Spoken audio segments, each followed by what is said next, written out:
Congratulations on the film. Thank you very much. So, since you've stopped shooting, a lot has happened that is reflected in the film a little bit. There's the bombings in Boston and thing. How do you think audiences will react to the idea of the terror subplot in this movie in light of recent events?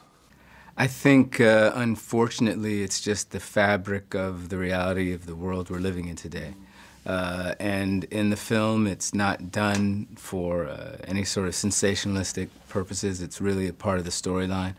And I think, you know, audiences are discerning and they're able to understand the difference of, you know, between what's happening in the real world and what's a part of the fabric of the fantasy of the movie. Well, it's very much in the Marvel universe, this story. Yeah. But I was just wondering about the big picture. Yeah, you know, and I'm someone who's not really I'm not an objective observer of it, so it's hard for me to know how to take it. I've known it's been a part of the plot since I read it 3 years ago. So it's like, I wonder how people are taking it too. Is it 3 years? Yeah, when you get it and when it happens and when it's out, yeah. Wow, so much happens in that amount of time. And your part is much different this time. There's a lot more out-of-the-suit action. But I read, and I can't believe that this is true, but the suits are actually made of iron. And they weigh a ton. Not actual iron. They're made of a very heavy, I think it's a fiberglass composite of something, but it feels like iron. They're very heavy and cumbersome, and you think that with all the technology they have nowadays, they could get that a little better. Yeah, because you might be making a lot of these. So yeah, I hope so. It'd be nice. So tell me a little bit about, does it limit you? How does it affect the performance when you're in this giant suit? Because you're being fed through a tube, I heard. Well, they're like I'm on No, the parts that when the suit is used are very specific. They're close-ups. Usually you're not asked to do a lot.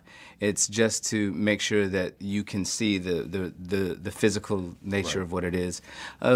Most of the times it's CGI or it's motion capture, and they're drawn, and we're wearing reference, you know, bands those and things balls, with the balls and things like that. Yeah. This is a different, I mean, kind of movie than we're kind of used to seeing you in. There's green screens, there's the motion detectors. Do you calibrate your performance differently at all when you're dealing with huge special effects versus when you're working in a smaller film like Trader or something like that? Or how does that work? I don't know specifically how it happens, how to quantify it, but I know that there is, you know, we understand what's happening when we're in 300 degrees of green screen, right, and that we really have to trust the technical team and you know, our director to let us know, you know, we're saying, Shane, is this reaction calibrated properly to what we're seeing, because we don't know. Right. So yeah, there's a certain part of it that is just about trust, but ultimately you're still trying to create real moments and truthful moments between the characters, and that's something that's the same no matter what you're doing. Is it that sort of thing where he says, bring it down 15%?